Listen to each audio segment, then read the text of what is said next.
اسرائیلی ہٹ دھرمی اور سحری کے اوقات میں غزہ پر وحشیانہ بمباری کے ردعمل میں حماس کے ترجمان ڈاکٹر خالد قدومی نے واضح الفاظ میں کہا کہ اگر دشمن جنگ چاہتا ہے تو ہم تیار ہیں، اور جب جنگ دوبارہ شروع ہوگی تو اسرائیل ہمیشہ 7 اکتوبر کو یاد رکھے گا۔ حماس کے ترجمان نے مزید کہا کہ ہمارے مجاہدین نے گلائیڈرز کے ذریعے اسرائیل کی سرحدوں کو 40 کلومیٹر اندر جا کر نشانہ بنایا، اور ہم نے یہ جنگ صرف میدان جنگ میں نہیں بلکہ سفارتی اور میڈیا محاذ پر بھی جیتی ہے۔ ہم نے دنیا بھر میں اسرائیلی بیانیوں کو برباد کیا ہے، جبکہ اسرائیل خود بھی تسلیم کر چکا ہے کہ اس کی 6000 فوجی جنگ میں مارے گئے ہیں۔ انہوں نے دو ٹوک انداز میں کہا کہ فلسطینیوں کا گھر صرف فلسطین میں ہے، باہر نہیں، اور فلسطینی عوام اپنے گھروں کو چھوڑ کر کہیں نہیں جائیں گے۔ 24 لاکھ فلسطینیوں میں سے صرف 1,50,000 افراد باہر گئے ہیں، وہ بھی صرف علاج یا تعلیم کے مقصد سے۔ غزہ کے فلسطینی عوام حماس کے ساتھ ہیں، اور یہی حماس کی اصل قوت ہے۔ ڈاکٹر خالد قدومی نے بتایا کہ فلسطین کے 80% حصے پر یہودی ریاست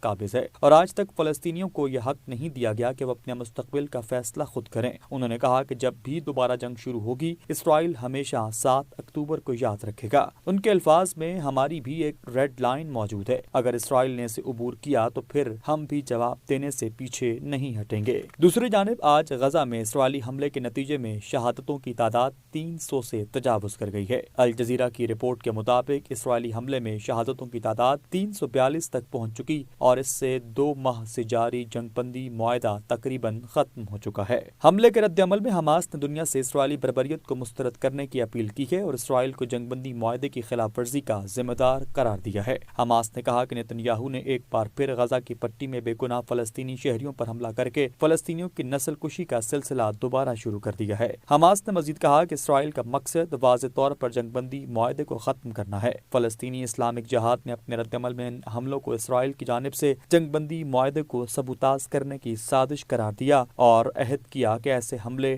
مزاحمت کو شکست نہیں دے سکتے بلکہ ہمارے عزم کو مزید مضبوط کریں گے۔